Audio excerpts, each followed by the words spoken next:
Olá, meus irmãos, a paz do Senhor, tudo bem com vocês? Eu espero que você esteja bem. Eu sou o pastor Heraldo e nós estamos aqui para mais uma EBD em Foco.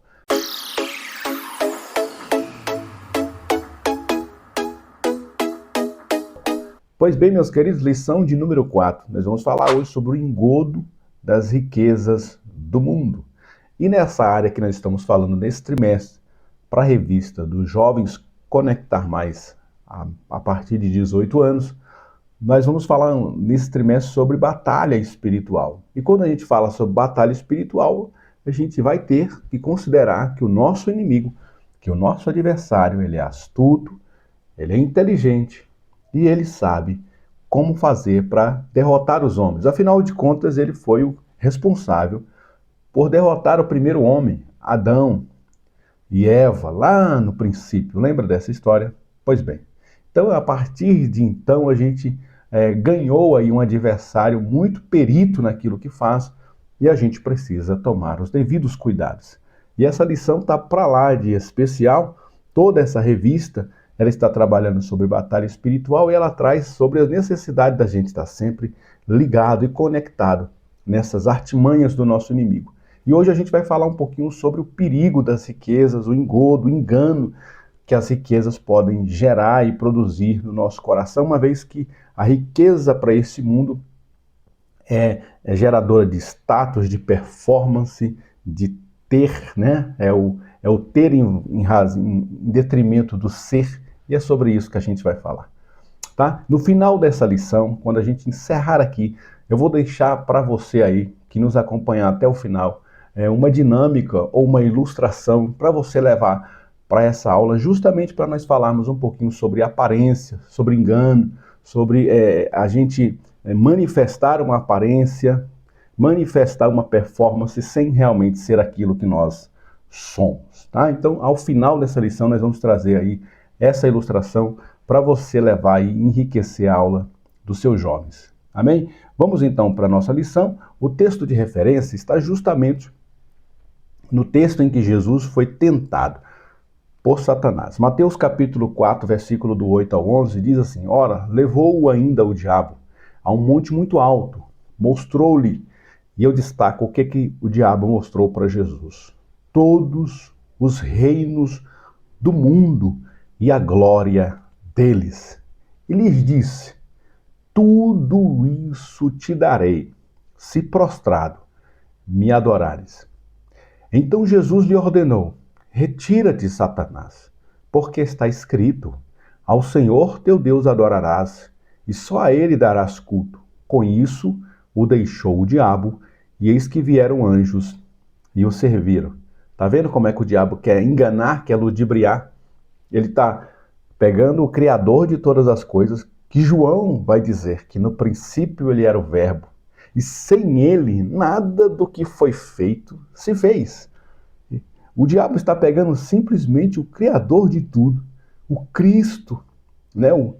Aquele que é o princípio e o fim, né? O primogênito de toda a criação, está dizendo para ele que se ele, Jesus, se curvar e adorar a Satanás, ele daria toda a glória do mundo. Uma glória superficial, uma glória passageira, uma glória mundana, terrena, animal e diabólica. Mas Jesus em nenhum momento disse que esses pratos, que essas coisas oferecidas por Satanás não tivessem nenhum valor ou que fossem completamente desprezadas.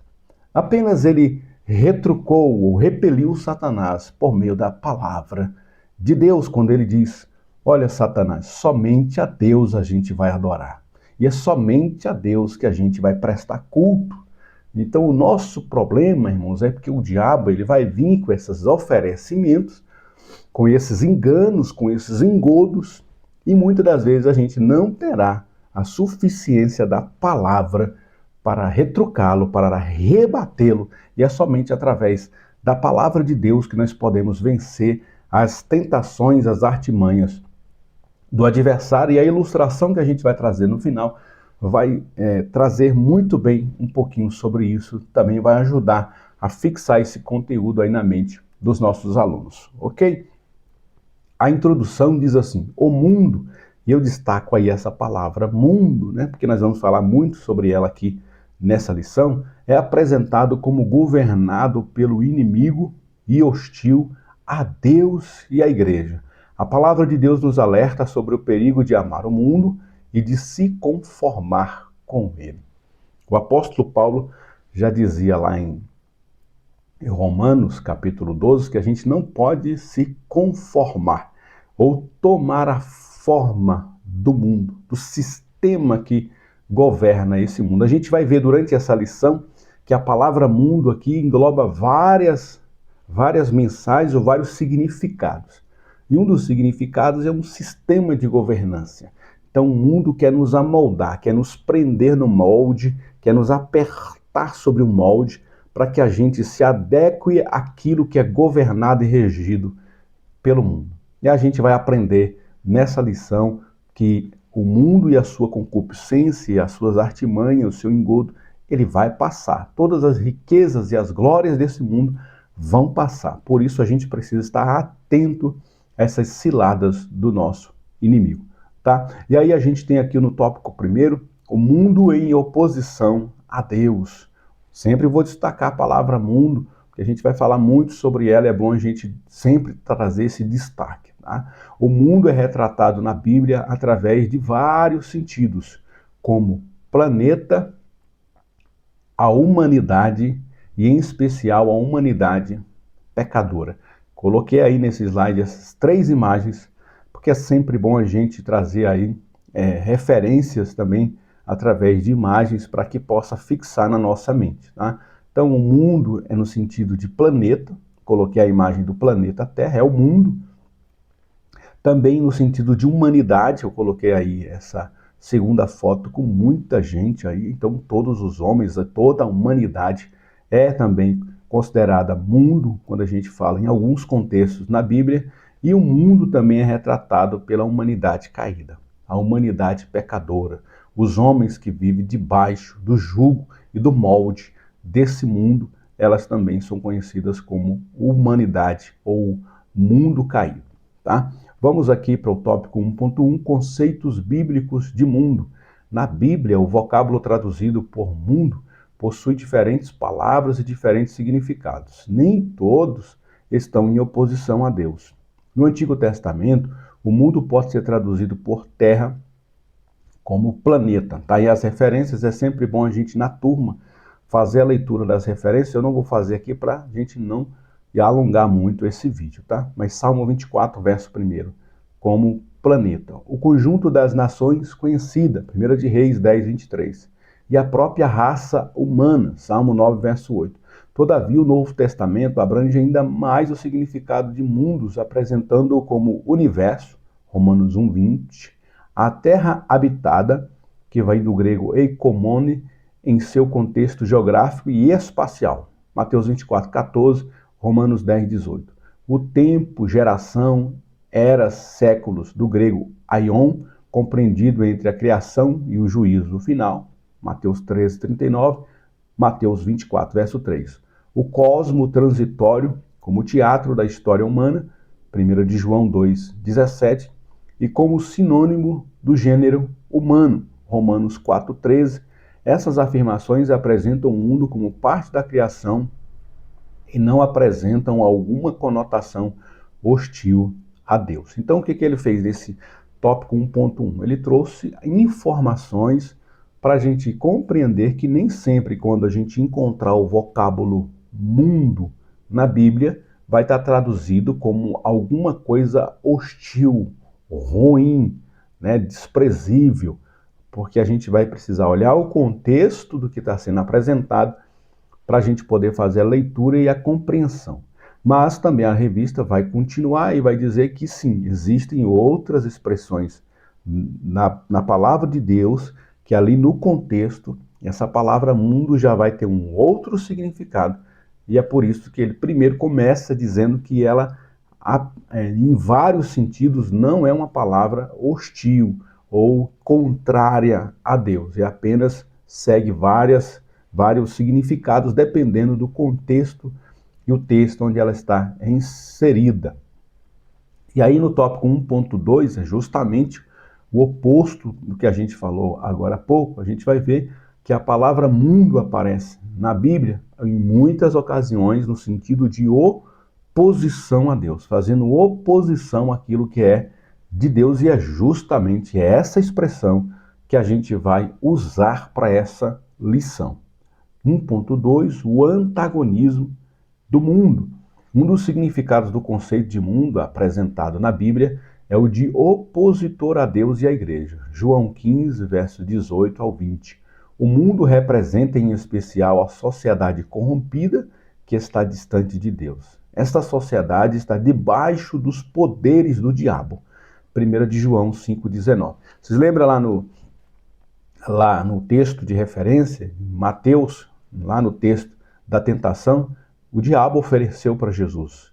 Ele tem esse poder que ele tem sobre o mundo, é o poder justamente das riquezas, da luxúria, que está envolvido em todo o contexto de mundo como oposição a Deus. Tá? Por isso que o diabo pode oferecer isso, porque essa parte podre da parte do mundo é dele mesmo, pertence a ele, que é considerado o seu príncipe. Ele é o príncipe deste mundo, ele governa este mundo no sentido, por isso que foi importante o tópico 1.1, porque quando a gente fala que Satanás é o príncipe deste mundo, aí ele já está falando no mundo no sentido de oposição a Deus, tá? Porque quem governa o mundo de fato é o nosso Deus. Quem governa o planeta, quem está regendo tudo é o nosso Deus. Mas quando a gente fala sobre o mundo no sentido espiritual contrário a Deus, de um sistema que é contrário à palavra de Deus, aí o príncipe deste mundo corrompido, deste mundo como um sistema maligno, aí o príncipe dele é Satanás. Poderes angelicais que se opõem a Deus regem o mundo alienado e pecaminoso, de tal forma que o príncipe deste mundo será julgado primeiro. Outro sim, apesar de inimigo, o mundo não está fora do controle de Deus, mas ele é objeto do seu amor. Os cristãos não podem deixar o mundo, pelo contrário, devem cuidar dos seus afazeres e obrigações. Ele precisa estar, mas não pertencer ao mundo. É uma dicotomia. A gente é cidadão do céu por novo nascimento, mas a gente é cidadão aqui brasileiro, ou argentino, ou americano, por nascimento biológico. Então a gente biologicamente pertence a este mundo, a esta humanidade, mas nós nascemos de novo e pertencemos a um reino espiritual. Mas enquanto vivermos aqui biologicamente, a gente vai ter que viver e conviver com esse sistema. E o tempo todo a proposta do Satanás é a mesma que ele apresentou a Jesus. Se vocês me adorarem, eu entrego tudo isso para vocês. Jesus nunca questionou a Satanás que essa glória não seja dele. Ele apenas disse que ele não precisava disso, que ele precisava apenas adorar a Deus. É tudo o que eu preciso, adorar ao Senhor Deus. Tópico 2, Mamon e as riquezas. Algumas vezes as riquezas são apresentadas nas Escrituras como entraves para a ação de Deus na vida do ser humano. 2.1, o perigo das riquezas. O grande perigo das riquezas não é o dinheiro em si mesmo, mas sim aquilo que ele traz. A avareza, a ganância, o desejo desenfreado de ter e possuir. 1 Timóteo 6,10 fala um pouco sobre isso. Quando Jesus convidou o jovem rico para ser um de seus discípulos, ele negou, pois tinha muitos bens. Dinheiro e riquezas trazem consigo um sentimento de falsa segurança e conforto. Agur, em suas palavras de sabedoria, pede a Deus somente o necessário para viver. Não é pecado ser rico, pois existem pessoas com pouco poder aquisitivo que são mesquinhas e avarentas, e pessoas abastadas que são generosas e caridosas. Eu quero destacar aqui essa parte inicial que eu até frisei na fonte em amarelo. Aquilo que ele traz, o perigo das riquezas é aquilo que ele oferece, né? Ele traz e ele oferece a avareza, ele pode produzir em nós ganância, ele pode produzir em nós o desejo desenfreado de ter e possuir as coisas.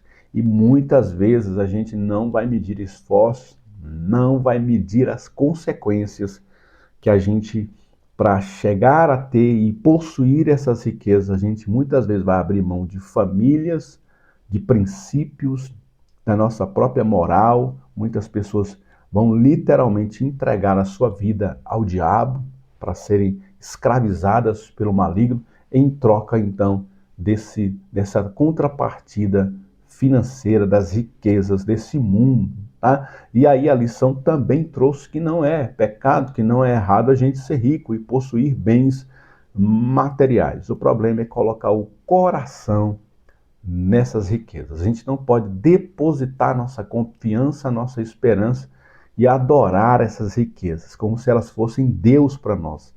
Porque a palavra riqueza em outras traduções é justamente a palavra mamon. A gente não pode fazer com que as riquezas sejam o nosso Deus, ou Deus mamon, né? O nosso provedor não é a riqueza, o nosso provedor é o nosso Deus. Tá? 2.2, o ideal do consumismo. O homem é um ser em busca de algo. Diferentemente dos animais, os seres humanos são insaciáveis, em especial no quesito de desejar. Só essa frase já ficaria aí, ó, top internacional para a gente resumir a questão do consumismo. Sempre nós vamos ser tentados a buscar sempre mais. A gente nunca vai se saciar. O mercado de consumo, ele foi feito para nós comprarmos algo agora e amanhã ser descartado. Você compra o seu carro hoje e amanhã ele não vale nada. Você compra uma casa hoje e amanhã ela não vale nada. Nós vamos sempre buscar mais, querer sempre mais. E esse buscar desenfreado é um sistema que compõe e rege esse mundo.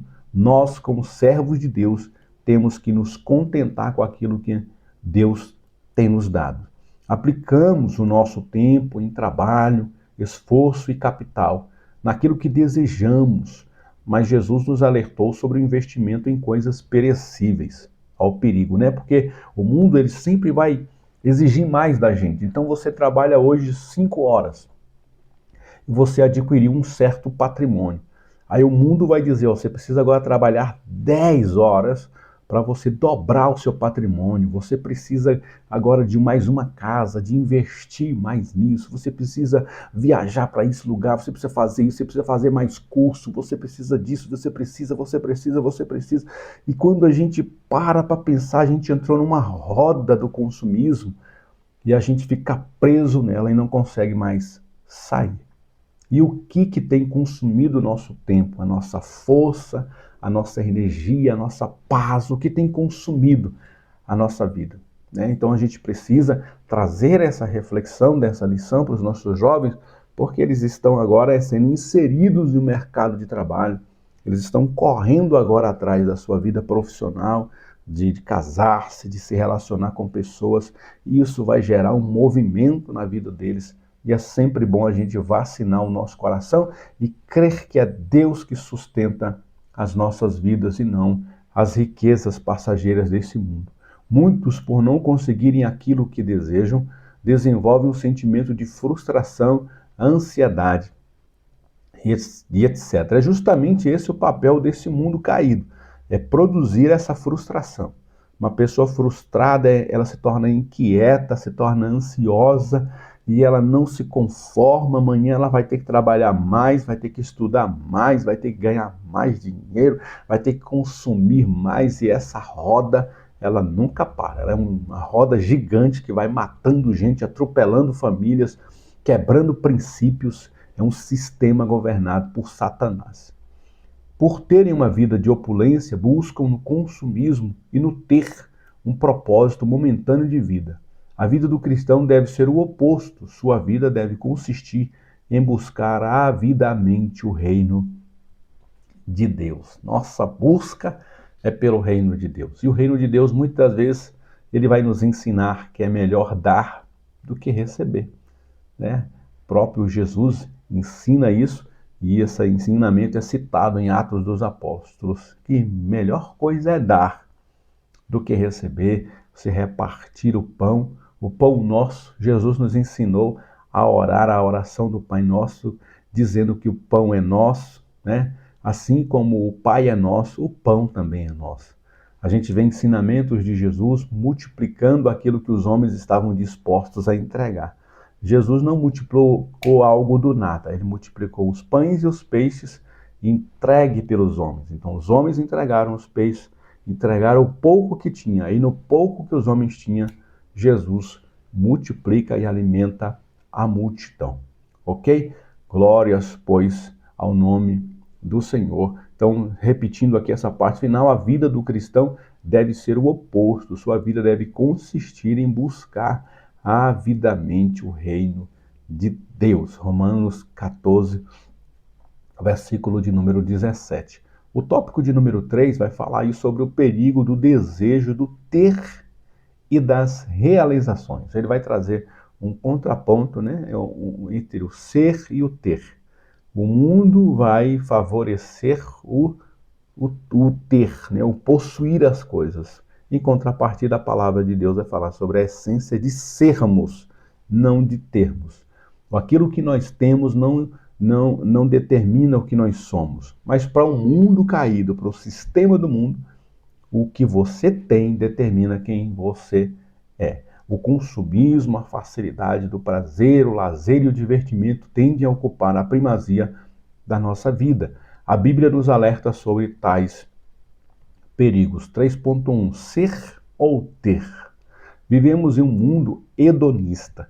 O hedonista é aquele que ama a si próprio. O mundo hedonista, então, é um sistema que é voltado por amor próprio. Então, sempre eu vou buscar o meu prazer, o meu desejo, a minha vontade, os meus próprios interesses e a minha felicidade que está em jogo, são as minhas regras, é tudo voltado para o próprio homem. É como se ele vivesse o tempo todo diante de um espelho, olhando só para ele, a imagem que reflete, as prioridades serão sempre ele mesmo. Então esse é o mundo hedonista.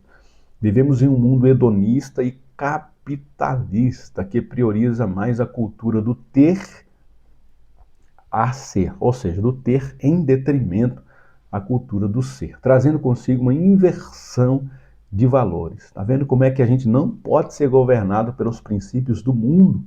Mundo, volto a repetir, mundo em oposição a Deus, que foi tratado no tópico 1.2, o mundo que se opõe a Deus, o mundo que é governado por Satanás, o mundo que o príncipe dele é Satanás, o mundo como um sistema caído, como uma humanidade caída. Esse mundo, as inversões dos valores dele em relação à palavra são gritantes. Então a gente precisa voltar-se para a palavra de Deus e decidir quem a gente vai seguir, e a gente vai, obviamente, ganhar uma oposição do mundo. Se a gente vier com a palavra de Deus, a gente vai se opor a esse mundo. E é justamente o tema da nossa revista, Batalha Espiritual. A gente não fala de batalha espiritual só quando a gente trata de lutas entre anjos e demônios. Batalha espiritual não se resume somente a isso. Faz parte também, mas quando a gente abre mão de alguma coisa em detrimento daquilo que a gente poderia conquistar como valores deste mundo e abre mão por causa do reino de Deus, nós vencemos mais uma batalha. Nós estamos vencendo pela palavra de Deus. Tal cultura acarreta ansiedade. Olha o que a gente vai ganhar se viver na cultura desse mundo, né? Ansiedade, levando o indivíduo a inquietações, onde o foco culmina em ter riquezas, fama, seguidores e etc. Contudo, Jesus nos ensinou sobre as prioridades que devem habitar o nosso coração. Olhe para cá, volta para mim rapidinho aqui, depois a gente continua. Vocês já viram quando um pastor evangélico ou alguém, aconteceu isso esses dias agora com um pastor muito conhecido, não vou mencionar aqui para a gente não prejudicar o nosso vídeo, mas vocês devem se recordar do que eu estou falando. Um pastor se posicionou sobre um assunto polêmico.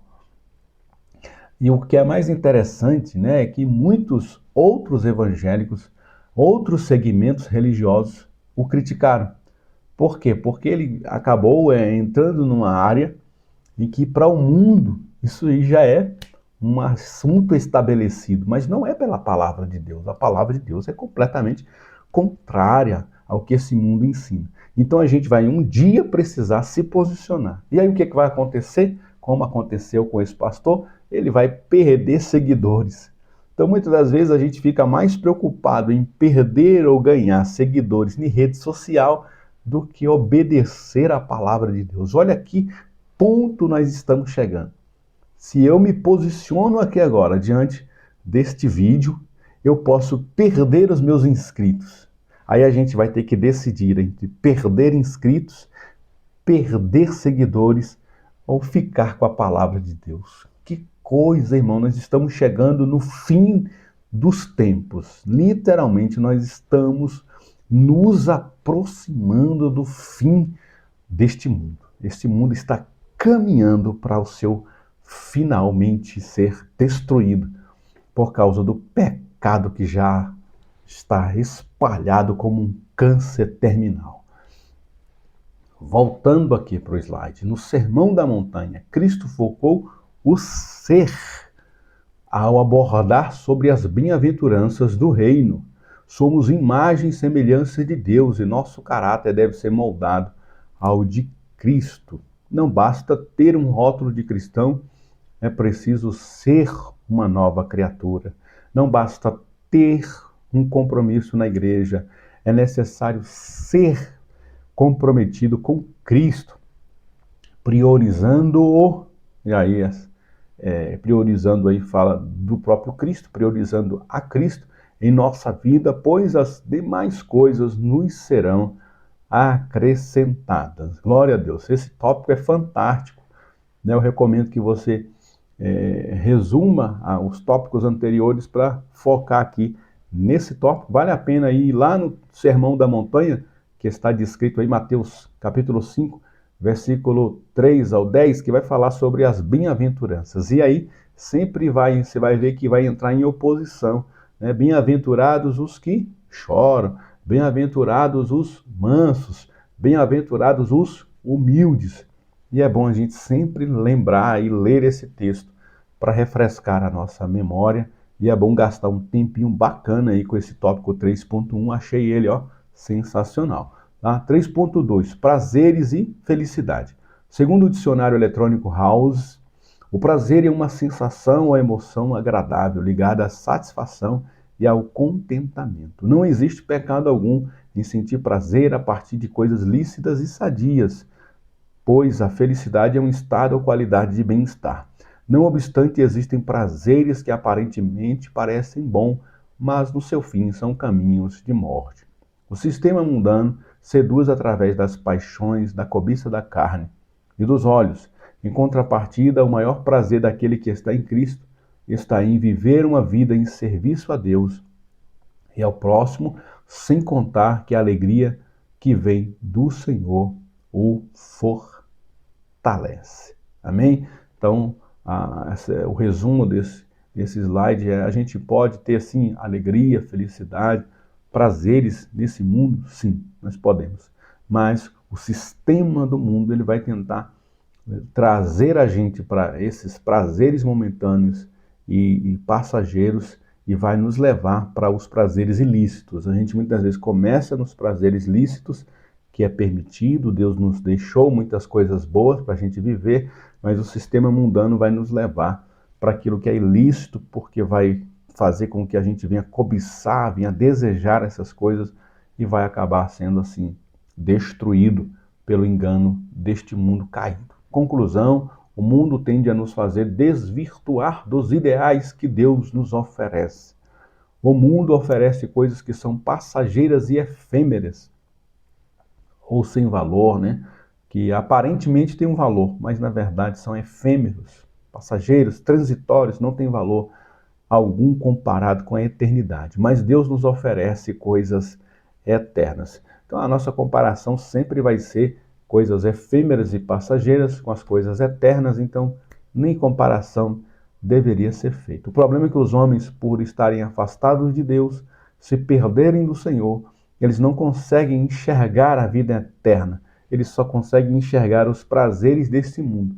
E é justamente esse o papel de Satanás, fazer os homens adorá-lo aqui nesse sistema caído, para que os homens percam a vida eterna. Aqui nós vamos ganhar, aqui nós vamos ser felizes, mas em detrimento disso nós vamos estar abrindo mão da vida eterna. E essa é uma batalha constante dentro de cada um de nós, os cristãos, porque nós vamos servir a Deus e para isso, muitas das vezes, nós vamos ter que abrir mão de coisas até mesmo lícitas, permitidas por amor ao nosso Deus, tá? E aí, nesse próximo slide, eu trago para você um e-mail em que, se você me pedir esses slides aí, a gente manda para você, tá? heraldeiras@gmail.com. Se você gostou desses slides, quer usá-los, e a gente pode ceder aí para você fazer a edição e melhorar ele da forma que você quiser para usar nas suas aulas. Sempre é importante a gente levar os slides para a aula de jovens, tá? Eu sempre recomendo que na aula de jovem, adolescente, a gente não deixe de usar os recursos audiovisuais, tá bom? Deus abençoe, não deixe de se inscrever no nosso canal, de deixar aí o seu comentário, o seu curtir, o seu gostar, tá bom? Fique aí conosco até o fim, porque a gente agora vai deixar aqui para você uma dinâmica, ó, top internacional para você usar aí na sua lição, para falar um pouquinho sobre o engano, sobre as aparências. Você que chegou até aqui nessa lição, eu quero deixar esse brinde aí para você nesse nosso tema que nós estamos tratando aqui na lição de número 4. Tá bom? Deus abençoe a sua vida. Até a próxima EBD em Foco. Fique aí com essa dinâmica em nome de Jesus. Amém. Pois bem, meus queridos, olha aqui nós de novo. Nós vamos trazer aqui essa dinâmica. Para essa dinâmica, você vai precisar carregar aí para a sua aula uns 3, no máximo 4 copinhos, 5 copinhos, tá? Como esse aqui, ó, descartável, copo de água descartável. Você vai precisar também de um pouquinho de água aí, que nós vamos usar para essa dinâmica, tá? Então, um dos copos, você vai pegar e vai rasgá-lo assim, como eu rasguei esse aqui, ó. Você vai ver que eu rasguei ele todinho, tá? Aqui. E aí, esse copo aqui representa os nossos jovens, representam nós, fora da presença de Deus, vivendo uma vida de engano, uma vida de aparências. E aí a gente está todo quebrado, está todo arrebentado. O que o mundo vai exigir de nós? O mundo caído vai exigir de uma pessoa toda quebrada e fragmentada pelo pecado, como essa aqui, que ela se entre e se acomode a uma forma, tá? Então a gente vai se acomodar a uma forma, para que a gente possa então aparentar uma aparência que está bem. Mas todo mundo sabe, ou o nosso Deus principalmente sabe, que nós estamos todos quebrados, estamos completamente fragmentados. Mas o mundo vai dizer que está tudo bem, porque a gente se acomodou a uma forma de aparência. Então quem olha para nós agora não percebe que nós estamos todos fragmentados por dentro, estamos quebrados por dentro, tá bom? Mas o Espírito Santo de Deus, ele quer fazer diferente com a gente. Em vez de a gente estar tomando a forma do mundo, o Espírito Santo, quando a gente aceita Jesus como Salvador, ele vem e preenche a gente por dentro. Olha o que o Espírito Santo faz. Preencheu a gente por dentro. E agora a gente não precisa mais do mundo, o invólucro do mundo, as aparências do mundo, o engano do mundo. A gente já não precisa mais, porque agora a gente foi restaurado por Deus. Mas aqui talvez você não esteja vendo pelo vídeo, mas aqui eu estou perto, eu estou vendo que ainda existem as marcas que ficaram.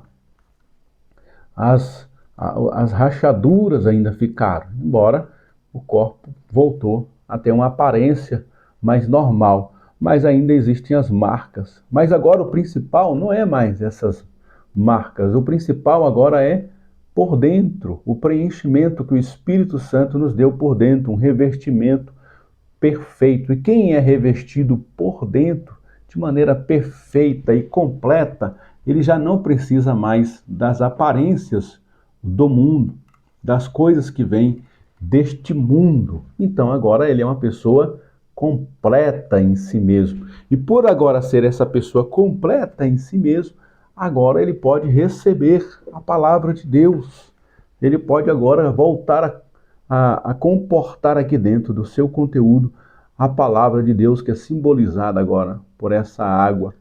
Porque quem vai fazer reter a palavra de Deus aqui no seu coração é a pessoa do Espírito Santo, que o revertiu por dentro. Glória a Deus. E agora essa pessoa é uma pessoa restaurada que pode comportar perfeitamente aqui a palavra de Deus. Se fosse aquela pessoa fragmentada, essa água não ia comportar. Ia toda ser esparramada por aqui. E agora nós temos, além do Espírito Santo nos revertindo por dentro, nos trazendo esse aspecto por dentro de limpeza e pureza, e através da palavra agora nós temos conteúdo. Além de tudo isso, agora nós temos outros elementos que vão poder ser acrescentados em nós, não como a aparência do mundo, mas nós sejamos revestidos com uma nova criatura. Nós seremos, revestidos. Por isso você pode levar vários copos das armaduras espirituais. Nós seremos aqui revestidos da oração, da palavra, do jejum, da consagração. Nós sejamos agora revestidos, porque agora nós não precisaremos mais da aparência do mundo. Nós agora já temos o conteúdo principal, que é a palavra de Deus. Nós conseguimos agora ser conteudistas. Nós temos a essência da palavra de Deus. Aqueles que vão viver nas aparências do mundo não poderão comportar a palavra de Deus. Então leve aí essa água e ilustre para eles que aqueles que vivem de aparência, todos rasgados e fragmentados, não conseguirão comportar a palavra de Deus. Mas a partir do momento que nós chamamos o Espírito Santo para fazer parte da nossa vida interior, agora nós podemos sim ser cheios da presença de Deus, da palavra de Deus. E nós agora, mesmo que nós tenhamos ainda as nossas marcas, as nossas fragmentações, não é isso mais o que importa para nós. O que importa é nós estarmos vivendo uma vida cheia do Espírito Santo de Deus.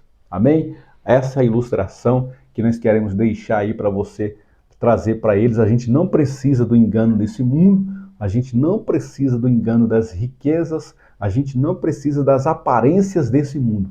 A única coisa que a gente precisa é ser revestido por dentro pelo Espírito Santo, e depois ele vai mandar para nós as armas espirituais, ele vai mandar o revestimento para nós, e agora nós vamos ser completamente tomados pela graça de Deus. Amém, meus irmãos? E o principal de tudo, esse copo voltou a ter uma utilidade. Lembra que ele estava rasgado? Mas com a presença desses outros aqui, agora ele pode comportar aqui o líquido. Não derramou, nem por dentro, nem por fora.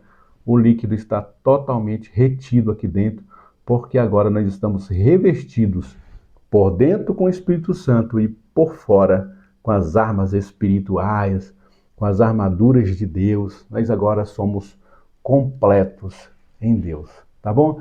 Deus te abençoe. Não deixe de se inscrever aqui no nosso canal para que mais alunos, mais pessoas possam acessar aqui o conteúdo que nós estamos sempre, todas as semanas, lançando aqui na revista de adultos e na revista dos nossos jovens, tá? Além de dicas para professores e para superintendentes que nós estamos aqui sempre deixando no nosso canal, tá? Deixa aí um gostei, um like para fortalecer aqui o nosso canal, compartilhe, comente aí se você gostou dessa ilustração. Que Deus em Cristo te abençoe. Tenham todos uma boa semana de estudos, tenham todos uma boa aula no próximo domingo. Que Deus abençoe a sua vida, meu querido aluno e meu querido professor, em nome de Jesus. Amém.